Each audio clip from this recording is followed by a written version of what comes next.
చదవబడిన లేఖనాలు ఒకసారి చూద్దాం. పరిశుద్ధాత్మ దేవుని నామాన్ని బట్టి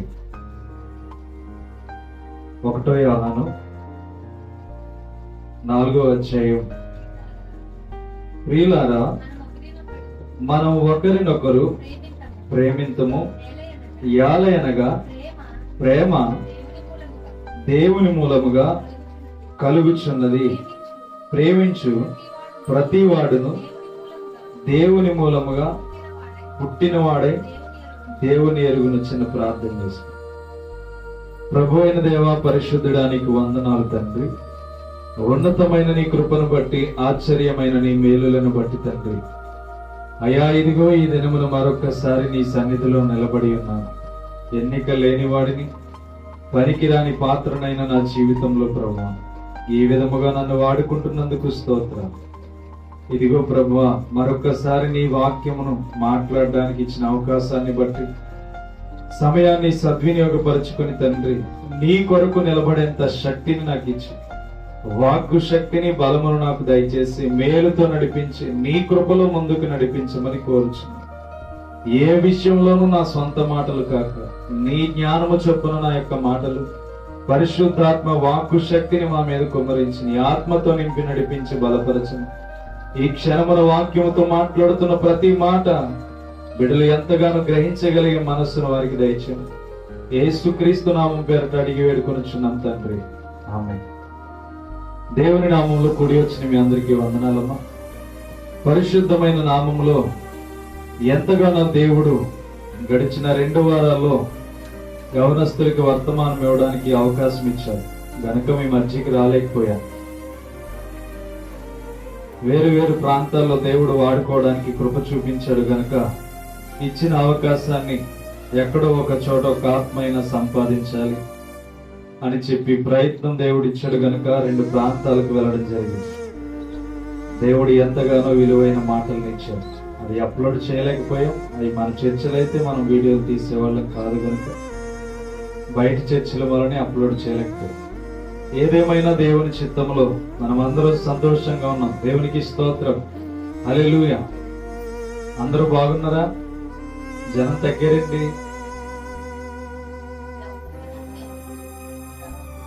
ఓకే రైట్. హాలిడేస్. దేవుని యొక్క నామాన్ని బట్టి ఆలోచన చేస్తే నాన్నగారు కూడా కొంచెం ఆరోగ్యంగానే లేచి నిలబడుతున్నారు, తిరగడం ప్రారంభించారు. దేవుని కృప వల్ల వచ్చే వారానికి పూర్తిగా రికవరీ అవుతారు అనుకుంటున్నాం. అవును, దేవుని నామాన్ని బట్టి సమయం చాలా సద్వినియోగపరుచుకోవాలి. మరలా బల్లారాధనకి వెళ్ళాలి. కనుక సమయం ఇప్పటికే 10-11 గంటలు అయింది. త్వరగా క్లుప్తంగా కొన్ని మాటలు వివరిస్తాం. జాగ్రత్తగా దేవునితో మనం ఒక అనుబంధం కలిగి ఉండాలి. నిజంగా మనం అందరం వచ్చి కూడుకుంటున్నామంటే చాలా అద్భుతమైన దీవెనలు మన పట్ల దేవుడు చేస్తాడు. దేవుడు చేయవలసిన అద్భుతమైన ఆలోచనలు ఏమైనా ఉన్నామంటే అవి మనకి తెలియదు. ఆయన తలంపులను ఎవ్వరు కూడా వెలకట్టలేరు, దాన్ని కొలవలేరు. ఆయన తలంపులు అంత అద్భుతంగా ఉంటాయి. ఏ రీతిగా ప్రతి సిచ్యువేషన్ ని దేవుడు చూస్తాడంటే, ఏ సందర్భాన్ని బట్టి అయినా దేవుడు ప్రతి ఒక్కదాని విషయంలో గమనిస్తూ ఉంటాడు. ఏది పొరపాటు, ఏది రాంగ్ రైట్ అని దేవుడు ఎప్పుడు కూడా మనకి తెలియచేస్తూ ఉంటాడు. ఇప్పుడు ఈ విషయంలో కూడా దేవుడు మనకి తెలియచేసేది ఏంటంటే, దేవుని చేత మనం ప్రేమించబడాలి అంటే దేవుని ప్రేమను మనం పొందుకోవాలి. మనము దేవుని ప్రేమలో నిలబడాలి అంటే మనం ఏం చేయాలంటే, దేవుడు ప్రేమిస్తున్న రీతిగానే మనము దేవుణ్ణి ప్రేమించాలి. బాగా జాగ్రత్తగా, దేవుడు ఎలా అయితే మనల్ని ప్రేమిస్తున్నాడో మనము కూడా దేవుని అదే రీతిగా ప్రేమించాలి. విలువైన జీవితం ఎప్పుడు కనబడుతుంది, ఒక లెవెల్ మన జీవితంలో ఎప్పుడు కనబడుతుంది అంటే, దేవుడిచ్చే ప్రేమను మరలా మనము కూడా అదే ప్రేమతో ఆయన ప్రేమించినప్పుడు మన మధ్యన అనుబంధం పెరుగుతుందని దేవుని వాక్యం సెలవిస్తుంది. గనుక మనము ఏ ఉద్దేశం కలిగి దేవుని కొనియాడగలుగుతున్నాం, ఏ ఆలోచన కలిగి దేవుని కొనియాడగలుగుతున్నాం అంటే దేవుని ఎలా ప్రేమించాలో కూడా మనకి తెలియదు. అవునా? ప్రార్థన చేస్తే దేవుడు ఆలకిస్తాడు. వాక్యం విని దేవుని సన్నిధిలోనికి వెళ్తే దేవుడు పరిష్కారం దొరుకుతుంది. ఏదో ఒక కారణం వలన దేవుని సన్నిధికి వెళ్ళినా లేకపోతే ప్రార్థన చేసినా ఏదో ఒక పరిష్కారం దొరుకుతుందని తప్పకుండా మనకి ఆలోచన వస్తుంది. ఈ ఆలోచన విధానాన్ని పక్కన పెడితే మొదట మనము దేవునికి కనబడాలంటే దేవునిలా మనం ప్రేమించడం ప్రారంభించాలి. మన ప్రేమ ఇతరులకు కనబడాలంటే దేవుని ప్రేమ నీలో, దేవుని క్రియలు కనబడుతూ ఉండాలి. దేవుడు ఎంతగా తన యొక్క బిడ్డలను ప్రేమిస్తున్నాడంటే ఇక్కడ మాట్లాడుతున్నాడు కదా, ప్రియులారా మనము ఒకరినొకడు ప్రేమింతము ఎలయనగా ప్రేమ దేవుని మూలముగా కలుగుచున్నది. ప్రేమించు ప్రతి వాడు ఎలా పుట్టాడంట? దేవుని మూలముగా పుట్టాడంట. అంటే తల్లి గర్భమును గురించి అక్కడ మాట్లాడట్లేదు, గాని ఎవరి మూలంగా పుట్టాడంట? ప్రేమ కలిగిన ప్రతి ఒక్కరూ దేవుని మూలముగా మరలా పుడతారంట. మనం చిన్నప్పటి నుంచి ద్వేషపూరితులమై ఉంటాం. ఎవరొకరిని ద్వేషించడం, ఎవరొకరి మాట కాదనడం, ఎవరొకరిని తక్కువ చేసి మాట్లాడడం, లేకపోతే కొన్ని విధాల్లో ఎవరిని గౌరవించలేని పరిస్థితిలో మన జీవితం ఉంటుంది. అర్థమవుతుంది కదా? ఎవరినైనా దేశించకుండా మనం ఇక్కడ ఎవరైనా కూర్చున్నామంటే ఎవరొకరిని మనం దేశించే ఉంటాం, ఎవరొకరిని అవమానపరిచే ఉంటాం. తప్పకుండా దేవుని వాక్యం అదే చెప్తుంది. ఏం చెప్తుందా అంటే దేవుని మూలముగా పుట్టినవాడు దేవుని ఎరుగుతాడు. చూడండి ఇక్కడ మాట్లాడుతున్న మాట, ప్రేమ దేవుని మూలముగా కలుగుచున్నది. ప్రేమించు ప్రతివాడు దేవుని మూలముగా పుట్టినవాడే దేవుని గుర్తిస్తాడని, దేవుణ్ణి ఎరుగుతాడు. ఇప్పుడు నువ్వు దేవుని ఎరగాలంటే నీలోకి ఏమి రావాలంటే ప్రేమ రావాలి. ఈ ప్రేమ ఎటువంటిదంటే నీ బంధువుని ప్రేమించాలి, నీ స్నేహితుడిని ప్రేమించాలి, నీ సహోదరుని ప్రేమించాలి. ఆ ప్రేమ ఎలా ఉంటదంటే ఆప్యాయత కలిగింది. ఏమండి, మీ దగ్గరకు వచ్చి ప్రేమగా మాట్లాడగలిగితేనే కదా మీరు నాతో తిరిగి ప్రేమగా మాట్లాడగలరు. మీకున్న ఏదైనా సమస్య చెప్పుకోవాలంటే మీతో ప్రేమగా మాట్లాడగలిగితేనే మీకున్న సమస్యలు, అయ్యా ఇది నా పరిస్థితి అని మీరు చెప్పుకోగలరు. లేకపోతే వచ్చిన ఆవిడ ఏదో సాక్ష్యం పంచుకుంది, లేకపోతే వచ్చిన ఆవిడ తన బలహీనతలు చెప్పింది కదా అని చెప్పి వచ్చేవారు అదే వాక్యం పట్టుకొచ్చి చెప్పారనుకో, మరలా ఇంకో రిపీట్ అవుతుందా మీ నుంచి ఏదైనా చెప్పుకోవాల్సింది? అర్థం చేసుకోండి. అర్థమవుతుందా? మీరు నాకు ఒక పరిష్కారం, అయ్యా నాకు ఇది సమస్యగా ఉంది, ఇది తీరట్లేదు అని చెప్పి మీరు నాకు ఒక విషయం వచ్చి నాకు చెప్పారు. నేనేం చేశాను, ఈ గ్రామంలోనే ఇంకొకరికి చెప్పాను, ఆవిడ పరిస్థితి అదంటే కదమ్మా, ఇదంటే కదమ్మా, అసలు కుటుంబం గురించి ఏంటి అని చెప్పి ఆవిడని అడిగి అసలే చెప్పిందంతా నేనేం చేశాను, లీక్ చేశాను. ఈ లీక్ చేసింది ఇప్పుడు ఈమెకి తెలిసింది. అసలు నేను పాస్టర్ గారికి చెప్పింది ఈమెకి ఎలా తెలిసింది అని ఈమెకి ఏమొస్తుంది? ఇప్పుడు డౌట్ వస్తుంది. ఇక ఏ విషయం కూడా పాస్టర్ గారికి చెప్పకూడదు.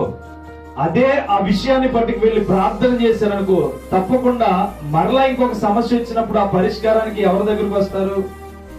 ఎవరికి చెప్పకుండా దేవునితోనే ఆ పరిష్కారం సాధించగలిగితే మరలా సేవకుడి దగ్గరకు వచ్చి, లేకపోతే చెప్పుకున్న ఆ వ్యక్తి దగ్గరకు వచ్చి మరలా ఆ సాక్ష్యాన్ని ఏం చేస్తారు?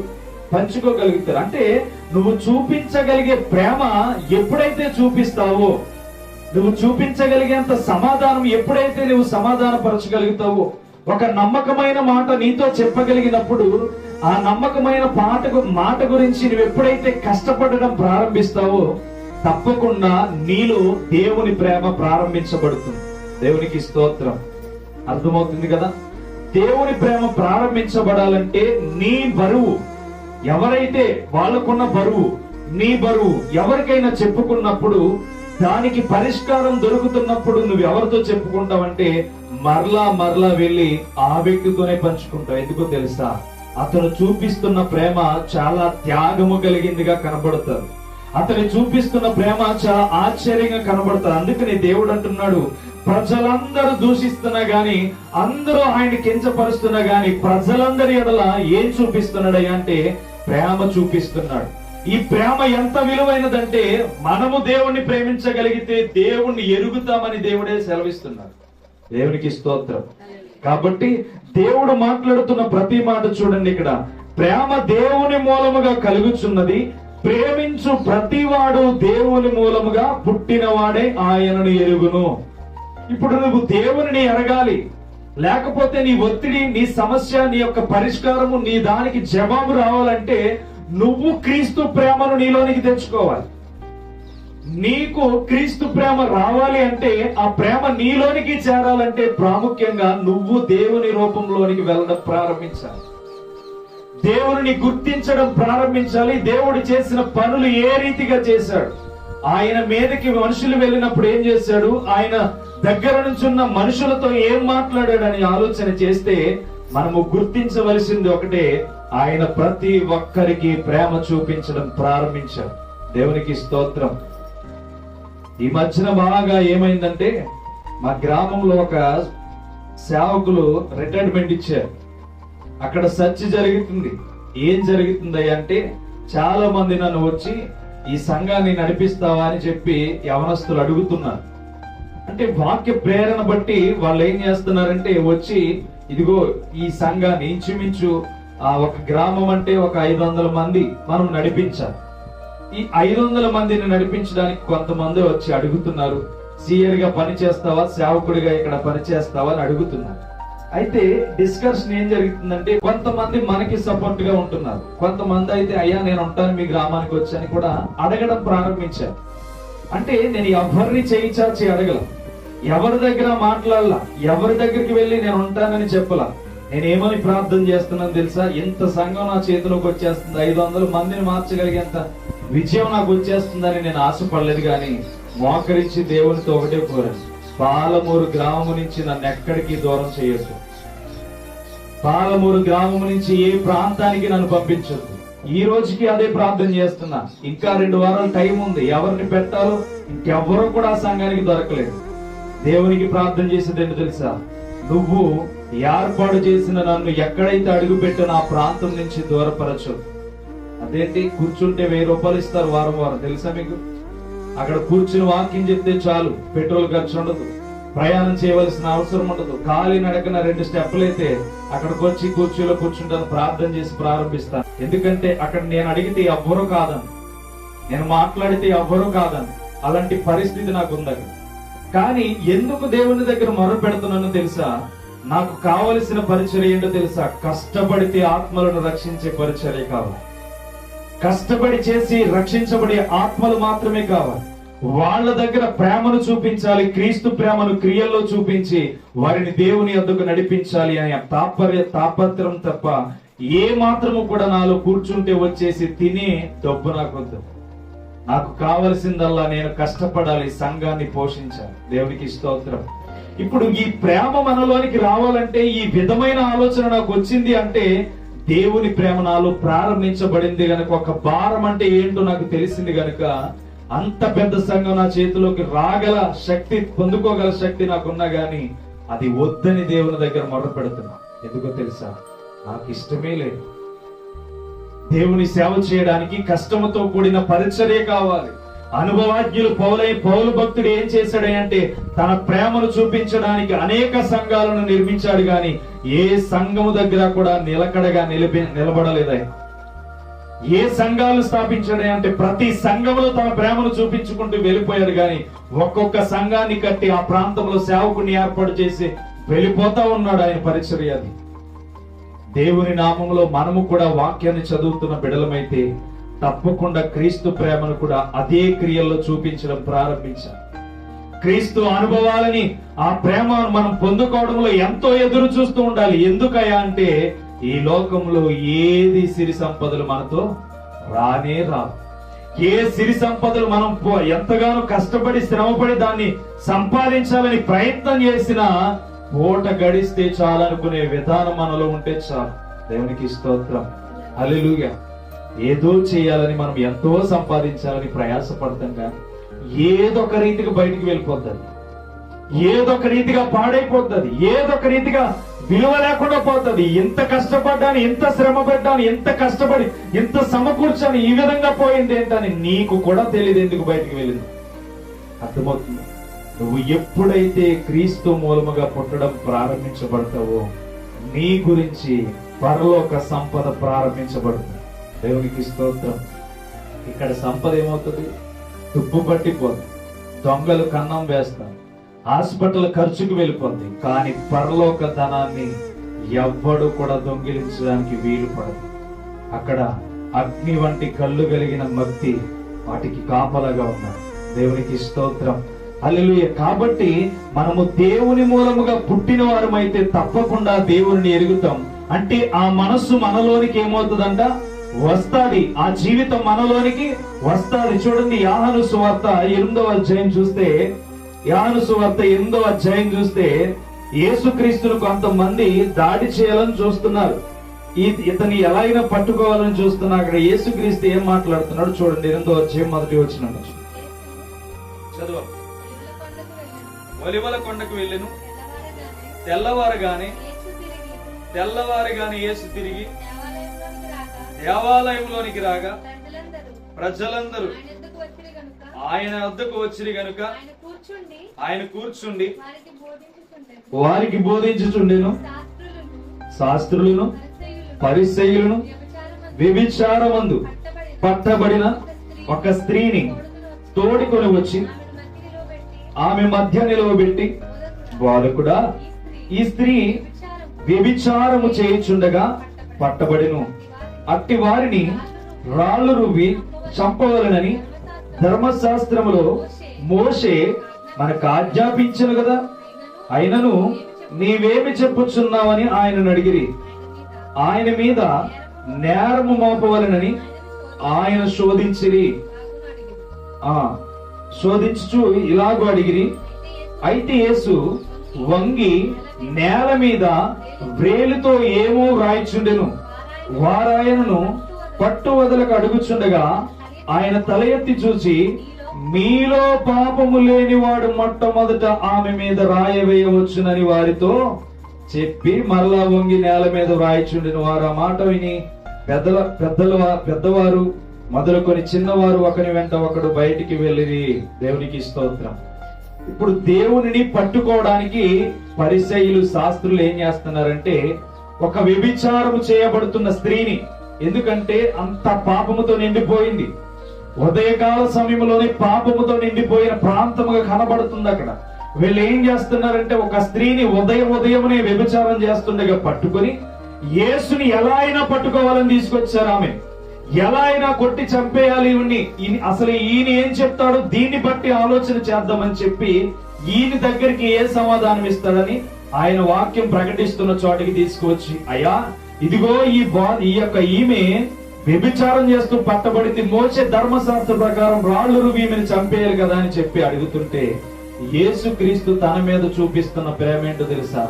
మీలో ఎవడైతే పాపం చేయకుండా ఉన్నాడో వాడే మొట్టమొదటి ఈమె మీద రాయి వేయాలి అని చెప్తున్నాడు. దేవునికి స్తోత్రం. దేవుని ప్రేమ ఎలాంటిదంటే, పాపము ఎదురుగా ఇదిగో ఈమె పాపంలో పట్టబడ్డాదని ఆమె దగ్గరికి తీసుకువెళ్ళినా గాని యేసుక్రీస్తు చెప్పుతున్న మాట ఏంటో తెలుసా? ఆమెను క్షమించే గుణంలోనికి కనబడుతుంది. దేవునికి స్తోత్రం. హల్లెలూయా.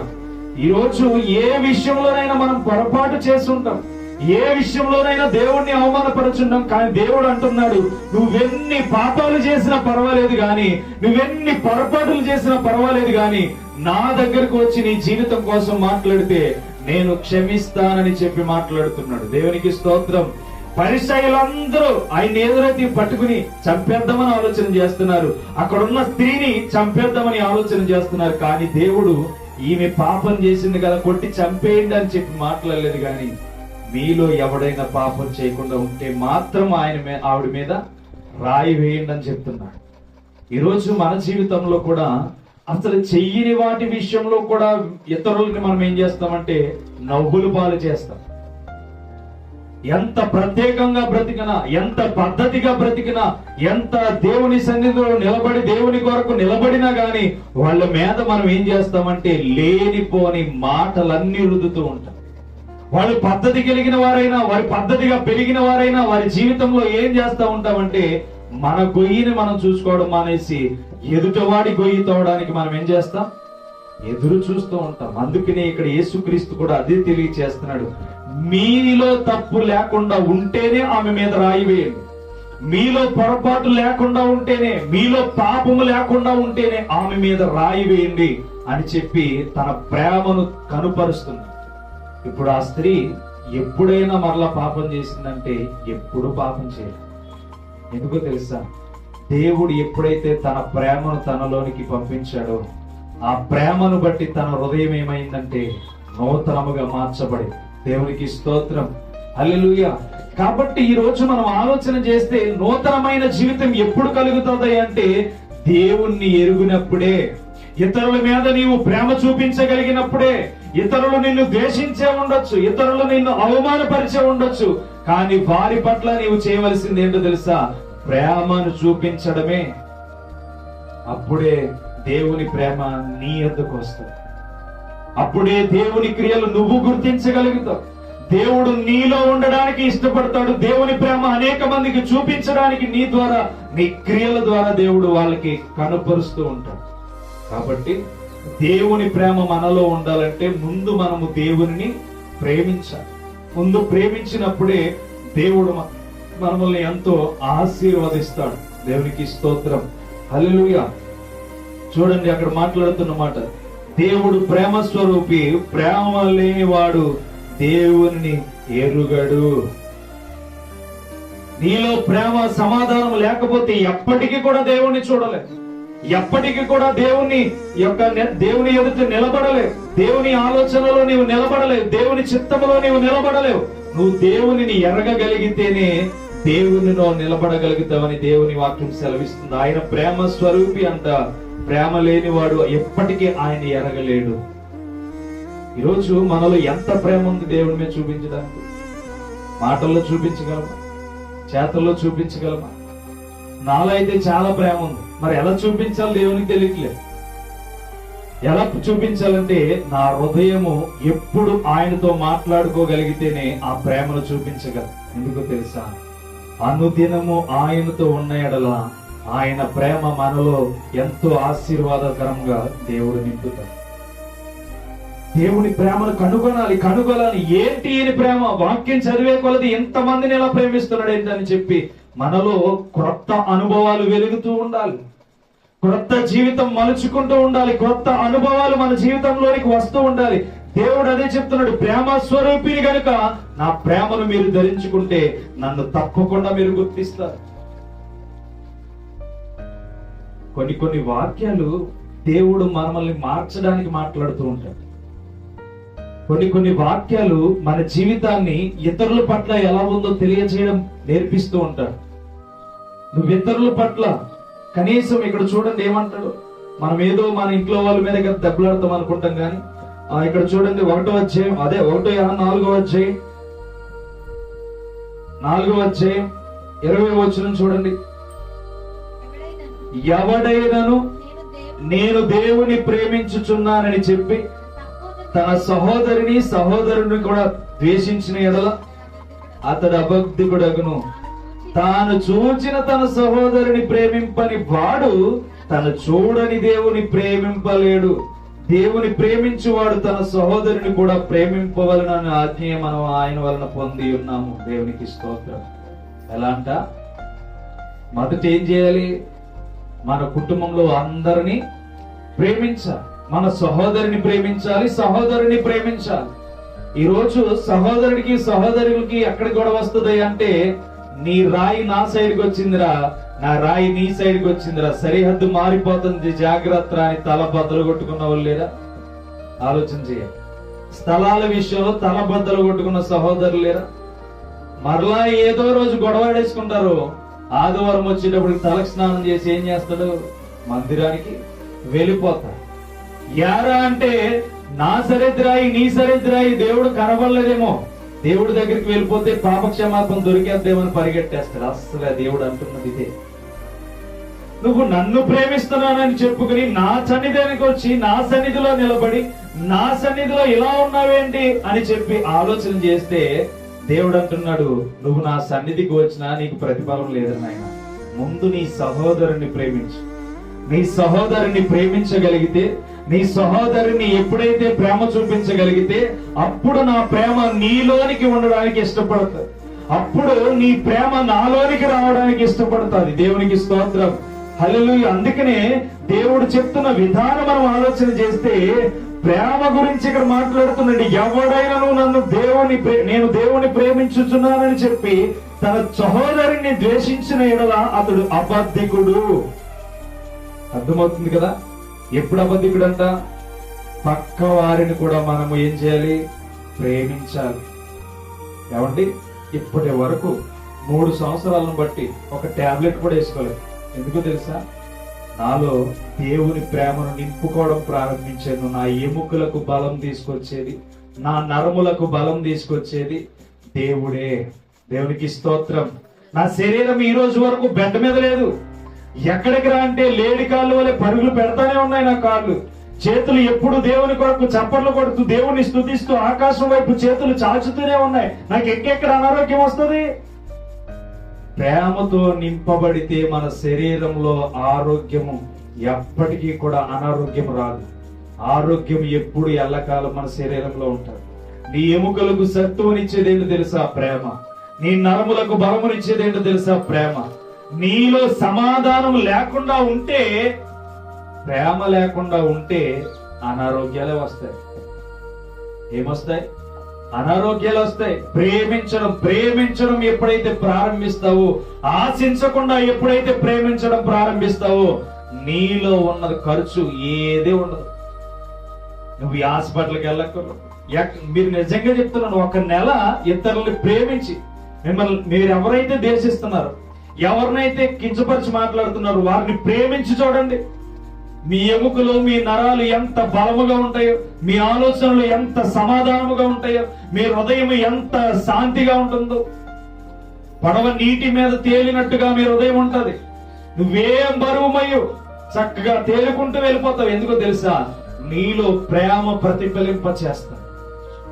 ఆ ప్రేమ దేవుని మూలముగా పుడుతుంది గనుక నీ ఎముకలలో ఏ సత్తువ తగ్గదు, నీ నరములలో ఏ బలహీనత రాదు. లోకమందు కనిపెట్టిన టాబ్లెట్ నీ శరీరంలోనికి రాకుండా దేవుడు చేస్తాడు. దేవుడికి స్తోత్రం. ఇప్పుడు దేవుడు చెప్తున్నది అదే. ఎవడైనను నేను దేవుణ్ణి ప్రేమించుచున్నానని చెప్పి తన సహోదరిని ద్వేషించినలా అతడు అబద్ధికుడు. తాను చూసిన తన సహోదరిని ప్రేమింపని వాడు తాను చూడని దేవుని ఎలా ప్రేమించగలడు? నిజమా కదా? దేవుడిని ప్రేమిస్తున్నామని కొంతమంది మోసపోతూ ఉంటారు. అంతెందుకు, ఈరోజు సేవకులే మోసపోతున్నారు. దేవుడిని ప్రేమిస్తున్నారని చెప్పి ఎప్పుడు దశంభాగాలు ఇస్తారు? దేవుడిని ప్రేమిస్తున్నారని చెప్పి ఎప్పుడు ప్రార్థన చేస్తే డబ్బులు ఇస్తారు? ఇవన్నీ ఎవరు చేస్తున్నారంటే ఇప్పుడు మా దగ్గరకు వచ్చేసి నీతిగా బతికేవాడు కూడా నల్లమచ్చడిపోతుంది. కాబట్టి ఎవరయ్యా పడిపోయేదంటే సహోదరుడు జాగ్రత్తగా ఉండాలి. సరిహద్దుల్లో కొంచెం స్థలం పోతే తమ్ముడే తీసుకున్నాడు. సరిహద్దుల్లో అన్నయ్య కావాలని పెద్దోడు, నాకంటే గొప్పోడు, ఫోన్లే తీసుకొని ఆ లేకుండా నేను ఎక్కడున్నా ఫోన్లే అని థాట్స్ మనలోనికి రావాలి. దేవుడు అదే చెప్తున్నాడు. నా ప్రేమ నీలో ఉండాలంటే, నేను నిన్ను ప్రేమించాలి అంటే నువ్వు ఇతరులను ప్రేమించడం ప్రారంభించాలి. దేవునికి స్తోత్రం. సామెతల గ్రంథం 8వ అధ్యాయం 17వ వచనం చూడండి. సామెతల గ్రంథం 8వ అధ్యాయం 17వ వచనం. నన్ను ప్రేమించు వారిని నేను ప్రేమించుచున్నాను, నన్ను జాగ్రత్తగా వెతుకువారు నన్ను కనుగొందురు. దేవునికి స్తోత్రం. హల్లెలూయా. నేను చెప్పుకుంటాను. ఏం చెప్తున్నానంటే ఇక్కడ అర్థమవుతుందా? నన్ను ప్రేమించు వారిని నేను ప్రేమించుచున్నాను, నన్ను జాగ్రత్తగా వెతుకు వారు ఏం చేస్తారంట? నన్ను కొనుగొంటారంట. దేవునికి మహిమ కలుగును గాక. ఆలోచన చేయండి. మనం ఏం చేయాలి? ఇప్పుడు ఎవరిని ప్రేమించాలి? దేవుని ప్రేమించాలి. దేవుని ప్రేమించగలిగితే, నన్ను జాగ్రత్తగా వెతికితే నన్ను కనుగొంటారు. మరి ఎంత జాగ్రత్త తీసుకోవాలి దేవునితో బ్రతకాలంటే? ఆటోమేటిక్ గా పక్కింటోళ్ళతో లేకపోతే ఇరుగు పొరుగు వాళ్ళతో జుంపు లాగేసి కొట్టేసుకుని వచ్చేసి దేవుని ప్రేమించేస్తున్నానంటే దేవుడేమి కనుగొనలే. దేవుని ప్రేమ మనము చూడాలి అంటే, దేవుని ప్రేమను మనము అనుభవించాలి అంటే ముందుగా దేవుడు చెప్తున్న మాట విధానం జాగ్రత్త పడాలి. నువ్వు ప్రేమించగలిగినప్పుడు దేవుడు నిన్ను ప్రేమించడం ప్రారంభిస్తాడు.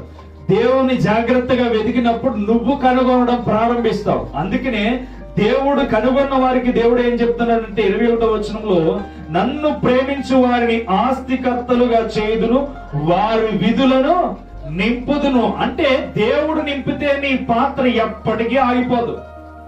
అర్థమవుతుందా?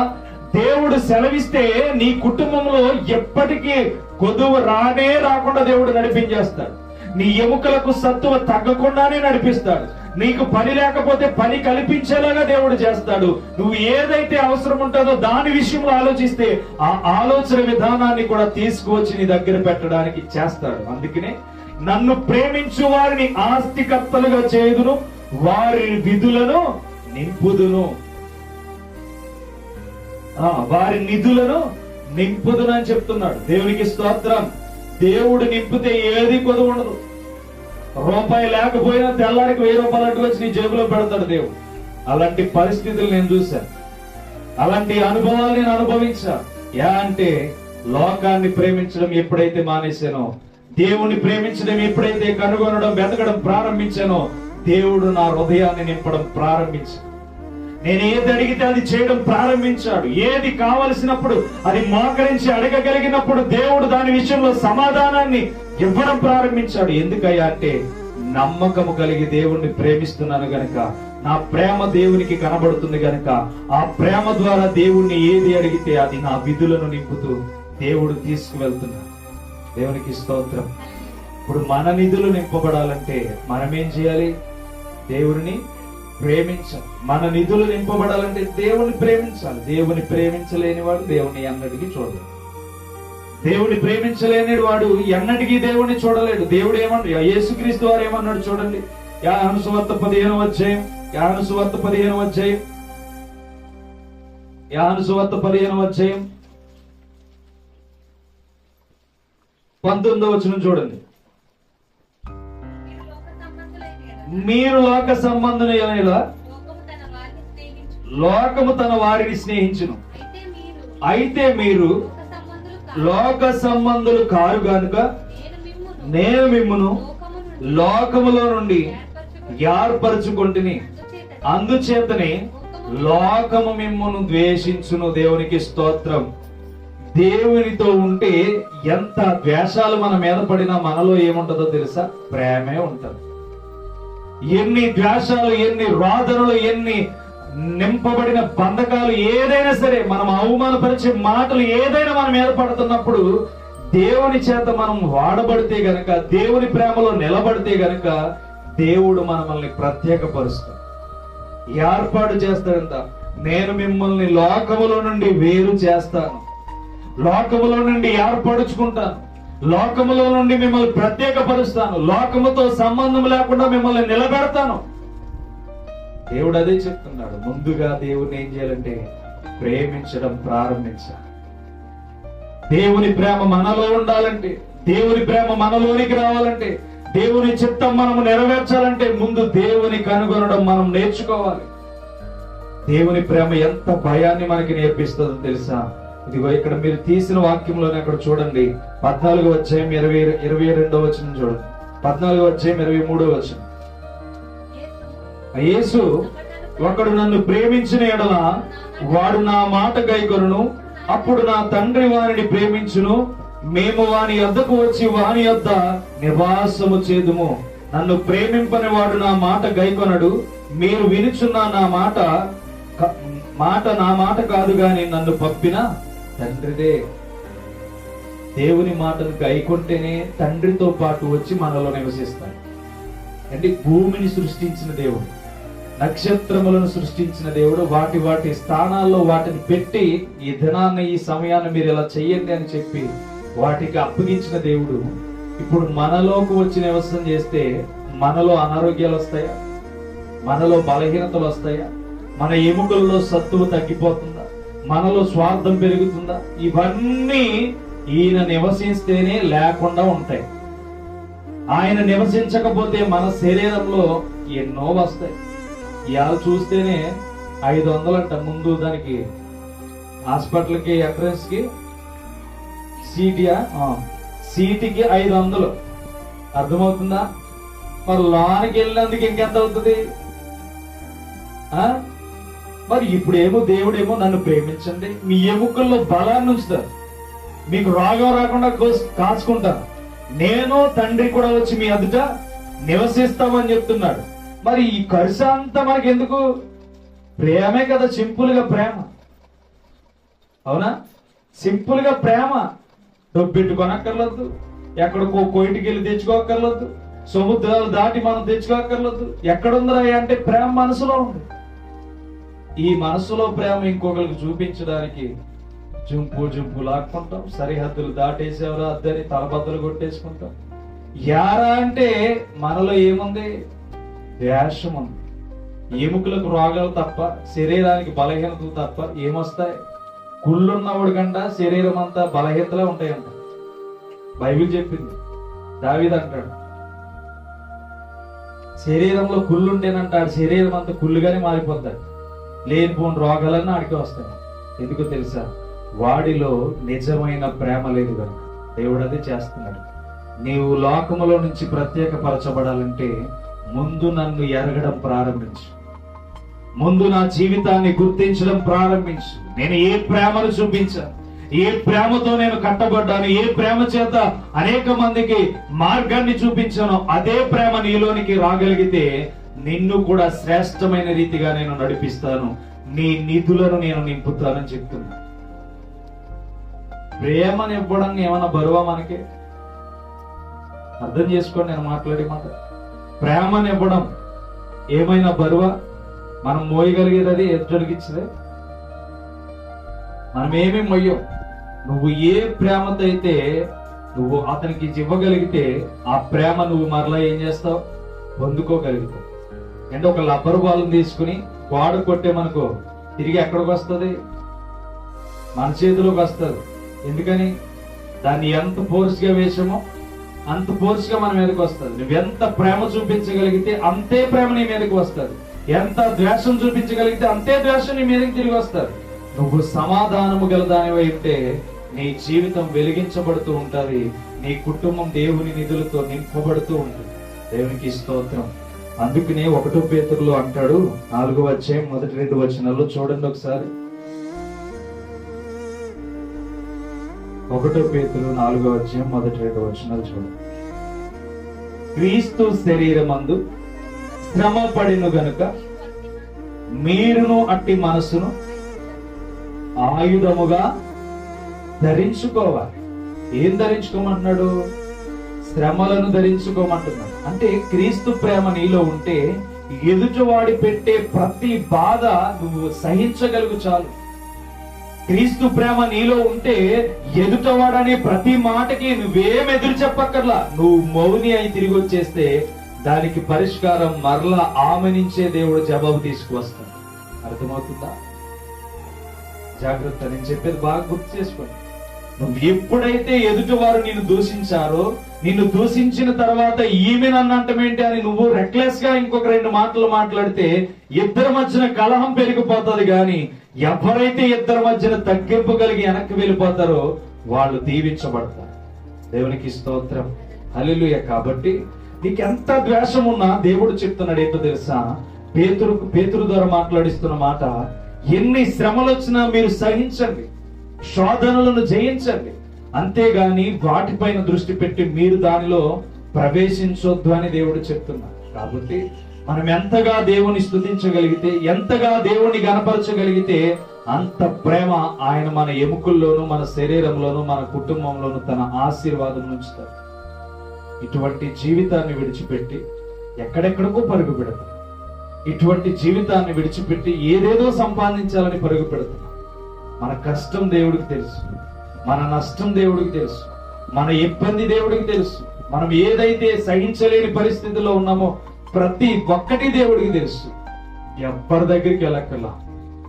ఈ వ్యక్తి గురించి నాకు ఇంత ఇబ్బంది పడుతున్నాను తండ్రి, ఈ వ్యక్తి నా దరికి ఎన్నడూ రాకూడదని ప్రార్థన చేస్తే తప్పకుండా నీ ప్రార్థనకు దేవుడు ప్రతిఫలమిస్తాడు. మనుషులకు చెప్పలేదు, ఎవరికి చెప్పవో తెలుసా? జీవము కలిగిన దేవునికి చెప్పగలుగుతా. నీ ప్రేమను ఎలా అయితే ఆయన ఇష్టపడుతున్నాడో ఆయన ప్రేమ కూడా ధారాళముగా నువ్వు అడిగిన వాటికి ఇవ్వడానికి దేవుడు ఇష్టపడు. ఈరోజు ఇది గుర్తించలేక ఆశపట్టాలని, లేకపోతే అదని ఇదని తిరుగుతున్నాం. ఎందుకు తిరుగుతున్నాం? ఎంత ఖర్చు పెడుతున్నారో ఎవరికి తెలియదు.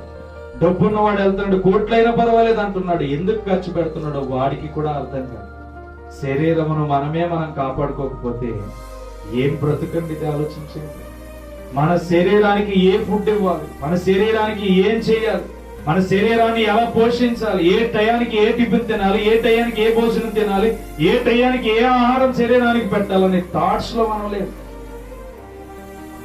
మన శరీరాన్ని మనం కాపాడుకోకపోతే పరలోకమందున్న ఆత్మీయ స్థితిని ఎలా నిలబెట్టుకోగలం? దేవుని ప్రేమను మనం నిలబెట్టుకోవాలంటే, దేవుని చిత్తాన్ని మనలోనికి సంపాదించుకోవాలంటే మరి ఎలా నిలబడగలం? దేవుడు అంటున్నాడు చూడు, 1 సమూయేలు 2:30 చూడు. 1 సమూయేలు 2:30 సమూయేలు ద్వారా మాట్లాడిస్తుంది దేవుడు. సమూయేలుతో మాట్లాడుతున్న మాటలు దేవుడు. అమ్మ చివరిగా 2 లైన్స్ చదువు. కావున యెహోవా వాక్కు ఏదనగా, నన్ను గనపరచు వారిని నేను గనపరచుదును, నన్ను తృణీకరించు వారిని తృణీకారమొందుదును. దేవుడు ఒకటే చెప్తున్నా, మీరు నన్ను గనపరచండి, నేను నిన్ను మీ తల ఎత్తేలా చేస్తాను. మీ తల దింపేవారిగా ఎవడైనా ఉంటే నువ్వు నన్ను గనపరిస్తే నీ తలను నేను ఎత్తి చూపిస్తాను. ఎవడైనా నిన్ను అవమానపరిస్తే నువ్వు నన్ను గనపరచు, వాడి సంగతి నేను చూసుకుంటాను. ఇక్కడ ఎవడైనా, ఇదిగో చూడండి ఇక్కడ అంటున్నమాట, కావున యెహోవాకు ఏదనగా, నన్ను గనపరచు అని నేను గనపరచుదును, నన్ను తృణీకరించు వారు తృణీకారమొందుదురు. నువ్వు దేవుడిని ఆశ్రయించి పని చేస్తున్నావు, వాడు దేవుడిని ఆశ్రయించక వాడు ఇష్టానుసారంగా చేస్తున్నాడు. ఇద్దరికీ తేడా ఎవరంటే, నిన్ను పుట్టించిన దేవుని దగ్గరికి నువ్వు వెళ్ళావు గనుక నీ సమస్యకు పరిష్కారం దొరికేసినట్లే. వాడు సొంత అభిప్రాయం మీద, సొంత ధనం మీద వ్యామోహం కలిగి జీవిస్తున్నాడు గనుక వాడి పని ఫినిష్ అయిపోయినట్టే. ఈ రీతిగా ఆలోచన ఉంటుంది దేవుని గనపరిచేవాడు. దేవుని ప్రేమించే వారికి శత్రు బలగం మన మీద పడకముందే ఆ శత్రువు నుంచి ఎలా కాపాడాలో దేవుడు మనకి అన్ని విధాల దేవుడు తెలియపరుస్తాడు. అందుకనే దేవుడు మనల్ని ప్రేమించాలంటే మన ప్రేమ దేవునికి ముందుగా కనబడాలి. దేవుని ప్రేమ మనలోనికి రావాలంటే దేవుని చిత్తాన్ని మనము కనుగొనాలి. యేసుక్రీస్తు కుమారుడే అంటాడు, యేసుక్రీస్తు అయిన కుమారుడే అంటాడు. ఏమంటాడు తెలుసా? నువ్వు నాకు అప్పగించిన బాధ్యత అంతా నేను నెరవేర్చాను. ఇదిగో మరలా నీ యొద్దకు ఏ ఘనతతో అయితే దిగొచ్చానో అదే ఘనతతో తిరిగి నన్ను మరలా నీ యొద్దకు నన్ను చేర్చుకుంటావని అడుగుతాను. మనం అడగగలమా? నన్ను పుట్టించినప్పుడు నాకు పాపం తెలియదు తండ్రి, నేను నడిచినప్పుడు మాటలు నోటికి రానప్పుడు నా పాపము నాకు తెలియదు తండ్రి, వయసుకు వచ్చిన తర్వాత ఎందుకు పాపం చేసావమ్మా అని అడిగితే నీ దగ్గర సమాధానం దొరుకుతుందా? దొరకదు.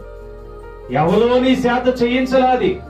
నీ మనస్సును బట్టే నువ్వు పాపం చేయగలిగావు, నీ హృదయాన్ని బట్టే నువ్వు పాపం చేయగలిగావు, నీ ప్రేరేపణ బట్టే నువ్వు పాపం చేయగలిగావు. గనుక ఏం జరిగిందయ్యా అంటే, నీ లెక్క దేవుడు అడిగినప్పుడు ఎలా ఉండాలి అంటే, చేసినంత కాలం చేశాను ప్రభువా, నీ రక్తములో కడగబడ్డ తర్వాత వ్యర్థమైన వాటి చుట్టూ నా దృష్టి పెట్టకుండా నీ ప్రేమలో నిలబడడానికి ఎంతో కష్టపడ్డాను, నీ ప్రేమలో నిలబడడానికి ఎంతో ఆశీర్వాదకరమైన మేలును మాకు అనుగ్రహించండి ప్రభువా అని చెప్పి మనం మాట్లాడాలి.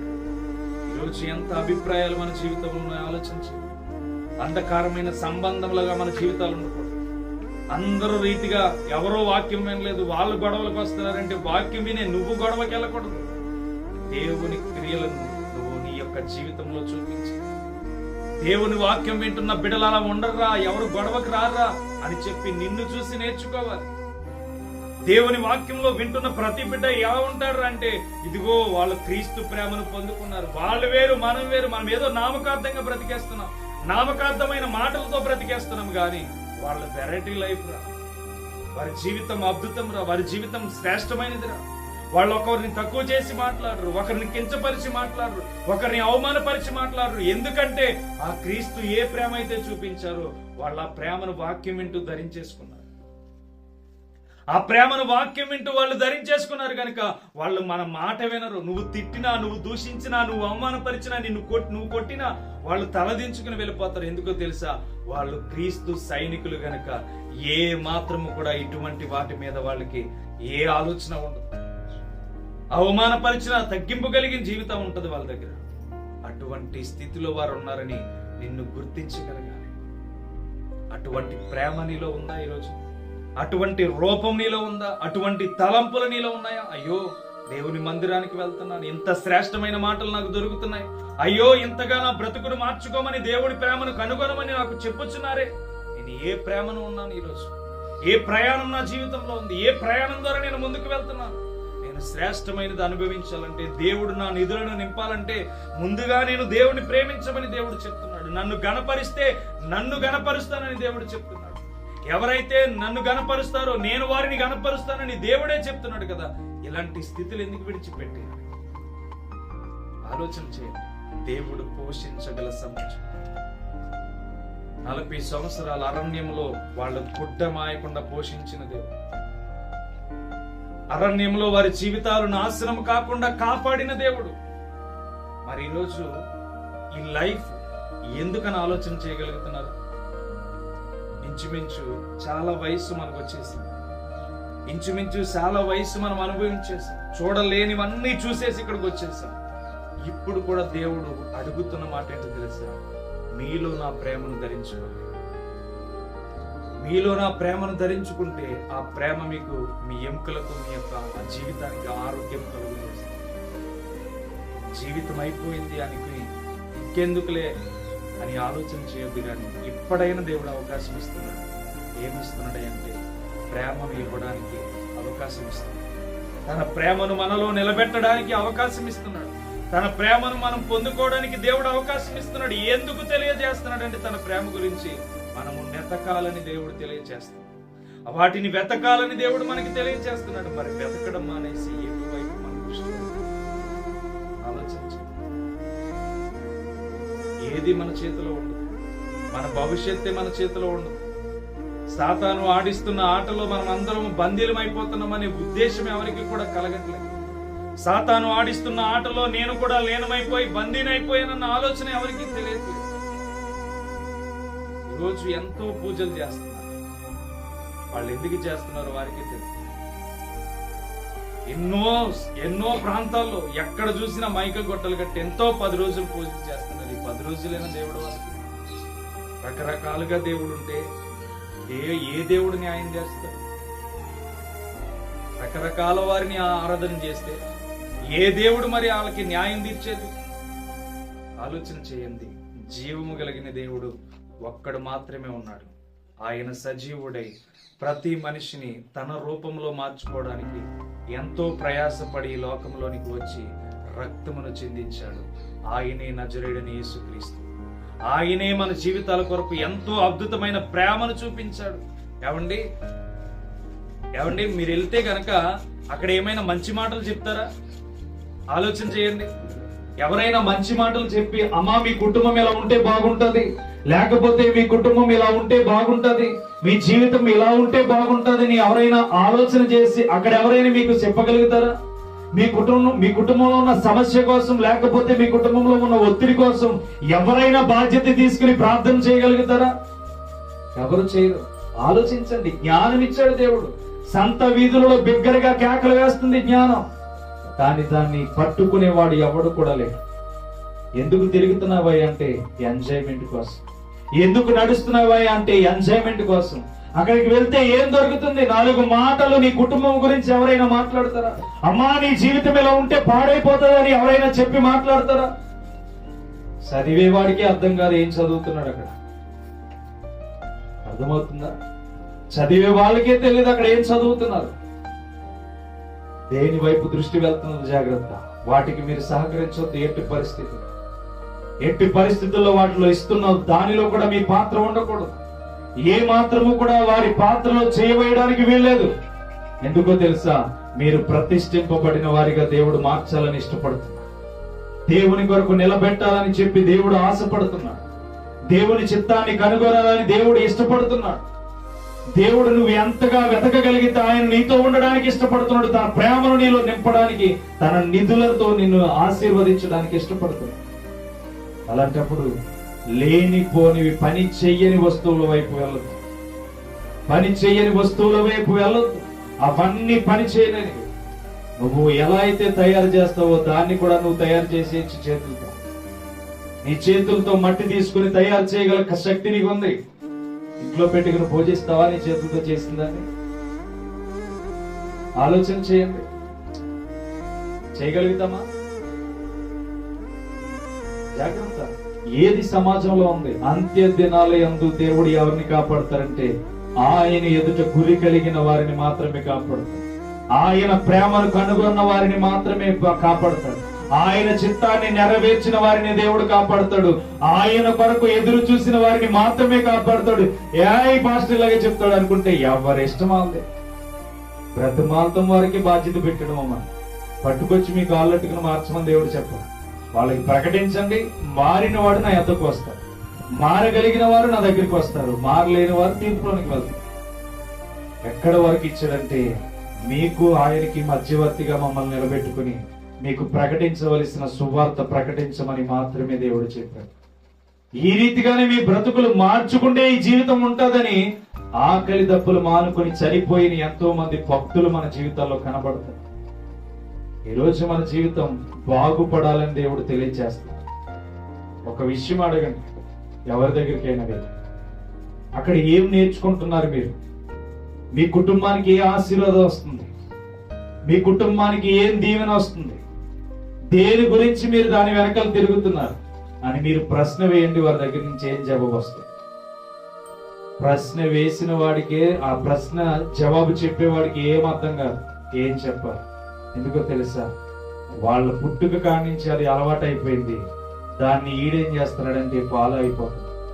అంతే జీవితం. కానీ దేవుడు అంటున్నాడు, ఎవడైనా నా ప్రేమను చూడగలిగితే వాడు నన్ను ఎరుగుతాడని దేవుని వాక్యం ద్వారా మాట్లాడుతున్నాడు. ఎంత అద్భుతమైన ప్రేమను చూపిస్తున్నాడు ఈ దినమంటే, తన ప్రేమను ఎవరైతే పొందుకోగలుగుతారో తన యొక్క కుటుంబాన్ని తన నిధులతో నింపుతానని దేవుడు సెలవిస్తున్నాడు. ఇంతకంటే శ్రేష్టమైన భాగ్యం ఎక్కడ? అమ్మా, మిమ్మల్ని పాడైపోండి, సినిమా రికార్డులకు డ్యాన్స్ చేయమని చెప్తున్నావా? సినిమా రికార్డులకు డ్యాన్స్ చేయమని చెప్తున్నావా? దేవుడు అన్నక్కడ సినిమా రికార్డులు ఉంటాయా? దేవుడే ఉంటాడా? మన చర్చిలో పొద్దునే వచ్చి సినిమా పాటలు వేస్తున్నాం మనం. దేవుడు అంటే భయమనే కదా మనకి, దేవుడు అంటే భక్తనే కదా. మరి అన్ని చోట్ల సినిమా పాటలు వినపడతాయి, క్రైస్తవ సంఘం దగ్గర సినిమా పాటలు ఎందుకు వినపడవు? నిజమైనదేంటో మనకి మాత్రమే తెలుసు. మనం ఎవరిని జీవిస్తున్నామో మనకి మాత్రమే తెలుసు. గుడ్డెత్తి చేలో పెడితే మేకలన్నీ గొర్రెలన్నీ ఎక్కడికి వెళ్తాయి? దాని వెనకాలే వెళ్ళిపోతాయి. కాబట్టి మీరు గొర్రెల వలె ఉండొద్దు, తల ఎత్తుకుని నడిచే సింహం వలె ఉండండి. దేన్ని వేటాడాలో, దేన్ని విడిచిపెట్టాలో, దే సందర్భంలో ఎలా పని చేయాలో, ఎలా వేటాడాలో ఇవన్నీ నేర్చుకోండి. ఎందుకో తెలుసా? మన బ్రతుకును బాగు చేసే దేవుడు మన కొరకు రక్తము చిందించాడు. పాపము చేస్తామని ముందుగానే కనిపెట్టి తన రక్తమును చిందించి తన ప్రేమను మనలో ఉంచడానికి ఇష్టపడ్డాడు. ముగించేస్తాను చూడండి. లోకసువార్త 7వ అధ్యాయం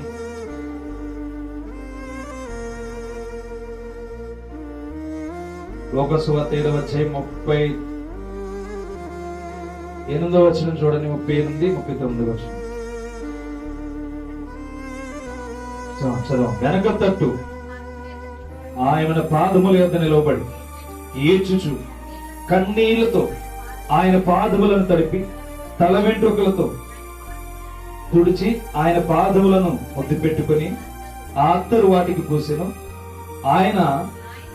ఆయన పిలిచిన పరిచయాలు అది చూచి, ఈయన ప్రవక్త అయిన ఎడల తనను ముట్టుకొని ఈ స్త్రీ ఎటువంటిదో ఎరిగియుండును, ఇది పాపాత్మురాలని తనలో తాననుకొని, అందుకు యేసు, సీమోను, నీతో ఒక మాట చెప్తున్నా నేను అతనితో అనగా అతడు, బోధకుడా చెప్పుమనెను. అప్పుడు యేసు అప్పు ఇచ్చేవానికి ఈ సందర్భాన్ని బట్టి చూస్తే సీమోనికి ఏం చేస్తున్నాడంటే వార్నింగ్ ఇస్తున్నాడు.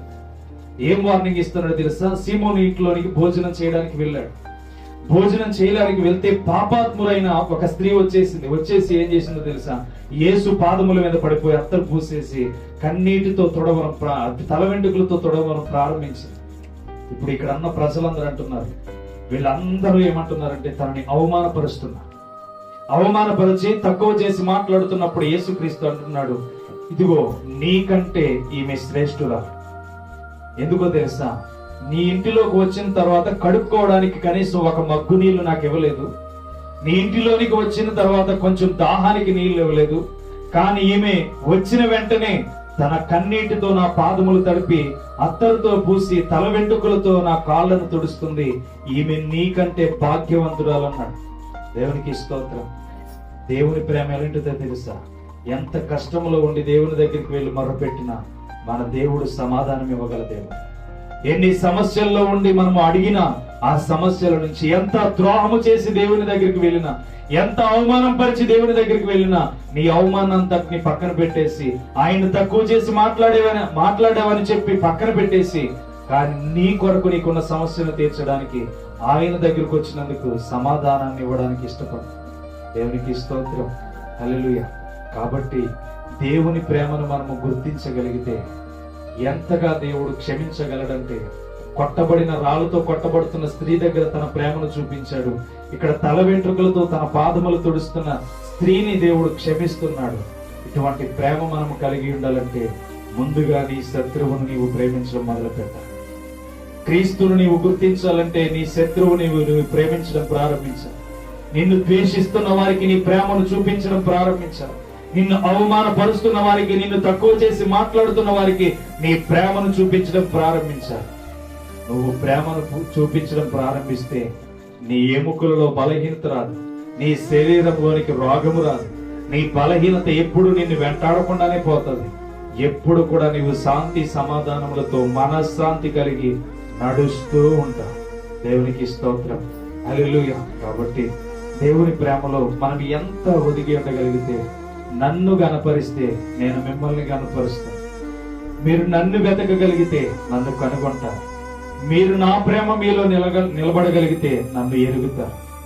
ఎవరైనా సహోదరుని ప్రేమిస్తున్నానని చెప్పి నన్ను ప్రేమిస్తున్నానని చెప్పి సహోదరుని ప్రేమిస్తే ఆ ప్రేమ నాలో ఉండదు. కాబట్టి నాలో క్రీస్తు ప్రేమ ఉండాలంటే ప్రతి ఒక్కరిని ఏం చేయాలి? ప్రేమించాలి. ప్రతి ఒక్కరి కోసం ఏం చేయాలి? ప్రార్థన చేయాలి. ప్రతి ఒక్కరిని క్షమించుకుంటూ మన జీవితం ముందుకు వెళ్ళిపోవాలి. నా దగ్గర నా గురించి ఎంతో మంది ఎన్నో విధాలుగా మాట్లాడారు. ఎన్నో విషయాల్లో నాతో మాట్లాడుతూనే ఈ రోజుకి కూడా నన్ను ద్వేషించే వారు అనేక మంది ఉన్నారు. కానీ వాళ్ళు ఎప్పుడు కూడా నా ప్రేమను తక్కువ చేసి మాట్లాడకూడదని ఎప్పుడు నా ప్రేమను చూపిస్తూనే ఉంటాను. ఎందుకో తెలుసా? నాకు ఈ లోకం శాశ్వతం కాదని ఎప్పుడైతే గుర్తించానో, ఈ లోకంలో మనుషుల ప్రేమను విడిచిపెట్టేసి దేవుని ప్రేమను మాత్రమే ప్రతి ఒక్కరికి చూపించడం ప్రారంభించాం. గనుక మన జీవితంలో కూడా దేవుని ప్రేమను ఎవరికైనా చూపించగలిగితే ఎంతో ఆశ కలిగిన జీవితాన్ని దేవుడు తృప్తిపరిచి, మనము కోరే ప్రతి ఒక్కటిని దేవుడు తీర్చి మన జీవితంలోనికి తీసుకొస్తాడు. శ్రమ పడడానికి ఇష్టపడండి, గాని శ్రమ దూరం అయిపోవాలని ఇష్టపడద్దు. శ్రమను అనుభవించాలి ప్రభువా, ఎంత కష్టం వచ్చినా దాన్ని సహించి భరించగలిగే శక్తి నాకు ఇవ్వని దేవుణ్ణి అడగాలి, గాని ఈ శ్రమను నా దగ్గర నుంచి తీసేయని అడుగుతాను.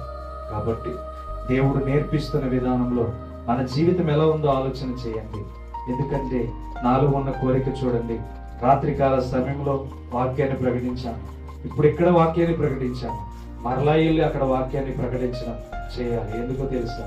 నాలో ఉన్న కోరిక, నేను పోగొట్టుకున్న నా జీవితం, నేను వ్యర్థపరిచిన నా జీవితం రెండింతలుగా దేవునితో పనిచేయడానికి పరుగులు పెట్టాలనే తపన ఎందుకు కలిగిందో తెలుసా? దేవుని ప్రేమ నాలో ఉండడం వల్ల. దేవుడు మీ గురించి, ప్రేమ గురించి మాట్లాడాడు. ఈ ప్రేమ మీరు అనుభవించగలిగితే తప్పకుండా మీ కుటుంబాలు దేవుడు తన నిధులతో నింపబడును గాక. ఆమేన్. ప్రతి ఒక్కరు ప్రార్థన చేద్దాం. కలగవచ్చు.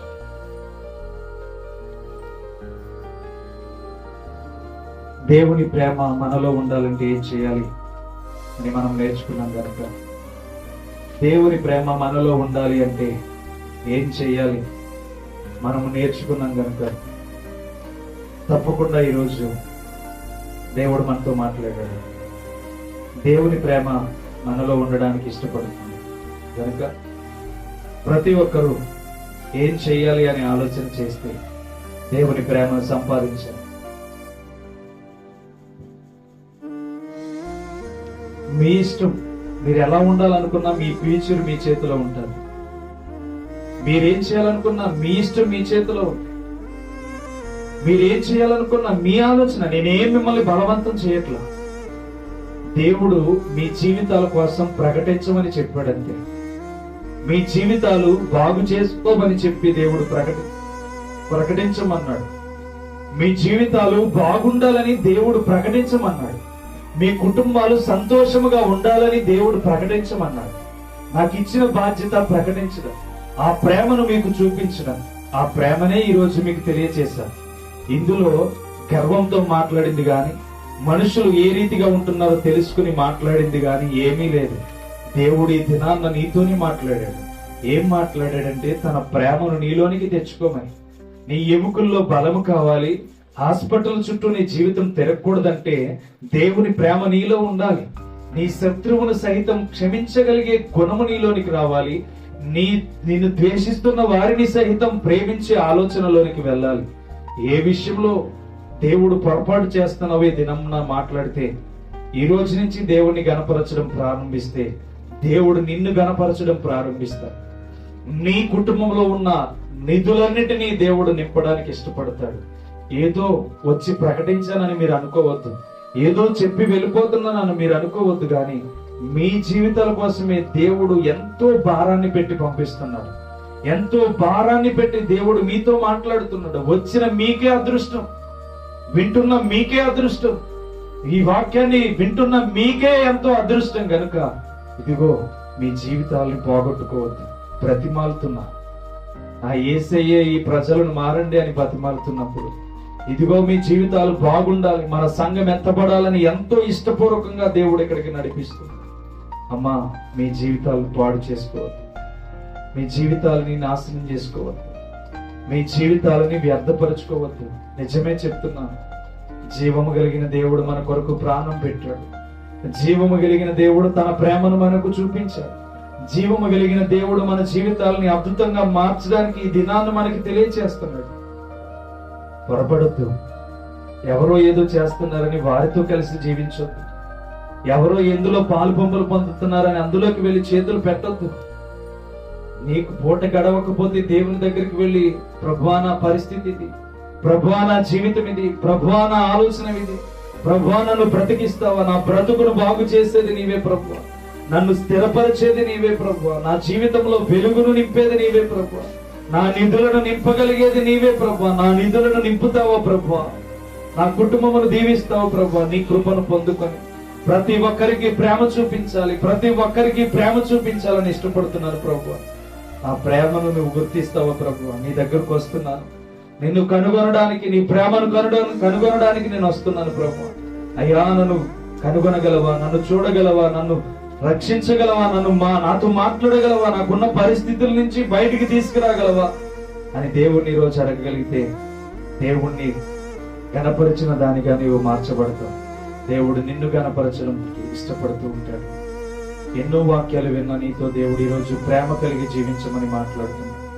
ఎన్నో వాక్యాలు విన్న నీ జీవితంలో ప్రేమించువాడు నన్ను కనుగొంటాడని దేవుడు మాట్లాడుతున్నాడు. ఏమో నీ ఇష్టం, నీ జీవితం నీ చేతిలో ఉంది, ఏం చేసుకున్నా పర్వాలేదు. కానీ చనిపోయిన తర్వాత ఎక్కడికి వెళ్తాం? ఒక గంట అయినా కూర్చుని ఆలోచించు. ఒక గంట అయినా కూర్చుని చనిపోయిన తర్వాత నా బ్రతికి ఎక్కడికి వెళ్తుంది? ఒక రోజైనా కూర్చుని ఆలోచన చేయి. నీ లైఫ్ కి సంబంధించింది కనుక, అయ్యా నేను చనిపోతే ఎక్కడికి వెళ్తానని చెప్పి కనీసం ఒక రోజు ఆలోచన చేయి. ఎక్కడికి వెళ్తావు? ఏ స్థితిలోనికి వెళ్తావు? ఏ బంధకంలోనికి వెళ్తావు? ప్రకటించబడిన వాడు ఒక రోజు నీ ఎదుటి నిలబడి, ఈమెకు సువార్త ప్రకటించాను, ఈమె వినలేదు, ఈమె మూర్ఖురాలేమో ప్రభు, నాకు తెలియదు, నేను గమనించలేదు, నటించిందేమో మందిరానికి వచ్చి, నాకు తెలియదు ప్రభు, కానీ సువార్త మాత్రం నేను ప్రకటించాను, అడగండి ప్రభు అన్నప్పుడు నీ తల ఎత్తుకునేలా ఉంటావో, తల దించుకునేలా ఉంటావో ఆలోచన చేయి. ఈరోజు దేవుడు నిన్ను ఒకటే తెలియచేస్తున్నాడు, నువ్వు నన్ను గణపరిస్తే నేను నిన్ను గణపరుస్తాను, నీ నిధులను నింపుతాను, నీకు ఏది కొదువ లేకుండా చేస్తాను, నీ జీవితాన్ని మహాద్భుతముగా మహాభివృద్ధిలోనికి తీసుకువెళ్తాను, నీకున్న బలహీనతంతా నేను తీర్చి పెడతాను అని దేవుడు సెలవిస్తున్నాడు. నువ్వు దేవుని నమ్మగలిగితే దేవుడు జీవము గల దేవుడై ఉన్నాడు. ఈ అంత్య దినముల యందు మన జీవితాలను బాగుపరుచుకుందాం. ఎంతవరకు చేసిన పొరపాట్లను విడిచిపెట్టే, ఎంతవరకు నడిచిన తీరంతటిని విడిచిపెట్టే. దేవుడు ఎక్కువసేపు స్పందించడు, ఎక్కువ కాలం నీతో స్పందించడు. నీకు ఇచ్చిన అవకాశం కొలది సద్వినియోగపరుచుకుని దేవుని కొరకు నిలబడడానికి ఇష్టపడు. నాలో ఉన్న స్వభావం అయితే మీ గ్రామంలో ఏం జరుగుతుందో తెలుసుకుని మాట్లాడతాను గాని, మీలో ఏ పొరపాటు ఉందో దేవుడు మాట్లాడుతున్నాడు గనక, మీలో ఏ పొరపాటు కలిగి ఉన్నారో దేవుడు మాట్లాడుతున్నాడు గనక మీకే అర్థమయ్యే జీవితాన్ని దేవుడు తెలియచేస్తున్నాడు. ఏ మానవుడికి అది అసాధ్యం కాదు, కానీ దేవుడు మాత్రమే మీ యొద్దకు పంపించి మాట్లాడింప చేస్తున్నాడు. మీ ఇష్టం, మీ లైఫ్. ఇక్కడికే చెప్తున్నాను, బ్రతిమాలుకుంటున్నాను, ఒక సేవకుడిగా సంఘం ఎత్తబడాలని బ్రతిమాలుకుంటున్నాను. ఎవ్వరూ పాపం జోలికి పోవద్దు, ఎవరు వ్యర్థమైన వాటి చుట్టూ తిరగొద్దు, వ్యర్థమైన వాటిలో చేతులు ఉంచొద్దు, వ్యర్థమైన కార్యక్రమాల్లో పాలు పంపులు పొందొద్దు. దేవుని కొరకే పశ్చాత్తాపపడండి. వాక్యముతో బ్రతుకుతున్న ఈ బిడ్డ అని ముద్ర వేసుకోండి. క్రీస్తు రూపాన్ని ధరించుకున్నది ఈ బిడ్డ, ఈమె జోలికి వెళ్ళకూడదని మీరు ఒక ఉద్దేశాన్ని కలిగి జీవించండి. అలా జీవించగలిగితే దేవుడు నిన్ను ఘనపరచడం యేసు నామములో ప్రారంభిస్తాడు. ఏ మాత్రము భయపడద్దు. పరిశుద్ధుడా, ప్రేమ కలిగిన తండ్రి, ఉన్నతమైన నీ కృపను బట్టి, ఆశ్చర్యమైన నీ ప్రేమను బట్టి, నీ ప్రేమ విలువను బిడ్డలకు తెలియచేసావు తండ్రి. నిన్ను కనుగొనగలిగితే నువ్వెంత వారిని ప్రేమిస్తావు, ఎలా వారిని నిధులను నింపుతావు. ఎవరో ప్రభా రాళ్లతో కొట్టబడిన స్త్రీని ఎలా అయితే కాపాడవు తండ్రి, ఇదిగో తల వెంట్రుకలతో వ్యభిచారము చేయబడిన స్త్రీని పాదముల యొద్ద పడినప్పుడు తనను క్షమించిన రీతిగా మేము ఎన్నో పాపములు చేసి ప్రభా ఈ రోజు నిన్ను కనుగొనగలుగుతున్నామంటే నీ ప్రేమను పొందుకొని ప్రభా నడిచే గుణాన్ని మానవుని తీసుకురండి ప్రభా. నడిచే మార్గాలని మాకు దయచేయండి ప్రభా. నడిచే ఉన్నతమైన స్థితిని మాకు తీసుకురండి ప్రభా. నీవే బలపరుస్తావు ప్రభా. నీ బిడ్డలకి ఏమీ తెలియదు ప్రభా, వారు ఎలా ఉండాలో వారికి తెలియదు ప్రభా. నీ బిడ్డలు బ్రతకాలని ఆశపడుతున్నారు, నీ కొరకు ఉండాలని ఆశపడుతున్నారు, నీ కొరకు వారి జీవితాలని ప్రతిష్ఠించుకోవాలని ఇష్టపడుతున్నారు. నరమానవుడు ఏదో అన్నాడని నీ బిడ్డలు పడిపోకూడదు ప్రభు. నరమానవుడు ఏదో దూషించాడని నీ బిడ్డలు పడిపోకూడదు ప్రభు. తగ్గింపు కలిగిన స్వభావాన్ని నీ బిడ్డలకు దయచేయండి. నజరేయుడైన యేసు నామములో వీరి తలంపులను నూతనపరచండి ప్రభు. నీవే కృప చూపించండి. బిడ్డలు బలహీనులు కాకూడదు. అంత్య దినముల యందు ఆత్మల యొద్ద శ్రద్ధ పెట్టమన్నావు గనుక నీ బిడ్డల్ని ప్రభా బ్రతిమాలుకొని కూర్చున్నాం ప్రభా. నీ బిడ్డల్ని అడుగుతున్నారు ప్రభా, ఈ దినమున వారి హృదయాలను కదిలించండి. నీ ప్రేమను ఎదుటి వారు దూషిస్తున్నప్పుడు నీ ప్రేమను చూపించాలి, క్రియల్లో నీ ప్రేమను చూపించాలి, నడవడికలో నీ ప్రేమను చూపించాలి, వారు వెళ్తున్న మార్గాల్లో నీ ప్రేమను చూపించాలి తండ్రి. అట్టి కృపలో నీ బిడ్డలందరినీ మార్చేసుకోండి ప్రభు. అట్టి కృపలో నీ బిడ్డలందరినీ మార్చేసుకోండి ప్రభు. నీవే కృప చూపించి వీళ్ళందరినీ బాగు చేయండి. వీళ్ళందరూ నిన్ను ఏదో అడుగుతున్నారు వారి అందరికీ దయచేయండి. ఏదైతే నీ నామాన్ని మోకరించి ప్రార్థన చేస్తున్నారో ఆ విషయంలో బిడ్డలకు సమాధానం దయచేయండి ప్రభువా. దీవించండి, విడిచిపెట్టండి. దీవించండి, విడిచిపెట్టండి ప్రభువా. బిడ్డల్ని బాగు చేయండి. అంత్య దినాల్లో ఉన్నాం ప్రభువా. ఏ ఒక్కరిని విడిచిపెట్టండి. వారి జీవితాల కోసం వారే ప్రయత్నం చేయాలి. వారి జీవితాలు నిలబెట్టుకోవడానికి వారే ప్రయత్నం చేయాలి. అయ్యా, రక్షించబడలేని అనేక మంది గ్రామంలో ఉన్నారు. రక్షణను పొందలేని బిడ్డలు అనేక మంది గ్రామంలో ఉన్నారు. అయ్యో, మరణిస్తే ఎక్కడికి వెళ్తామనే ఆలోచన లేదు ప్రభు. వాళ్ళకి మరణిస్తే ఏ ప్రాంతానికి చేరతామో వాళ్ళకే ఆలోచన లేదు ప్రభు. ఏ సమయమున హఠాత్తుగా మరణం ఏ వైపు నుంచి వస్తుందో తెలియదు. హఠాత్తుగా మరణం వచ్చేలోపే బిడ్డలందరూ రక్షణ తీసుకోవడానికి మేలు చేయండి తండ్రి. నీవే కృప చూపించి బలపరిచి మెండైన దీవెనలతో నింపి నడిపించి నీ బిడ్డలు ప్రేమ కలిగి జీవించులాగా నీ మహిమను వారు ధరించుకోలుగా కృప చూపించి యేసు నామం పేరిట అడిగి వేడుకొనుచున్నాం తండ్రి. ఆమేన్. అందరికీ వందనాలు.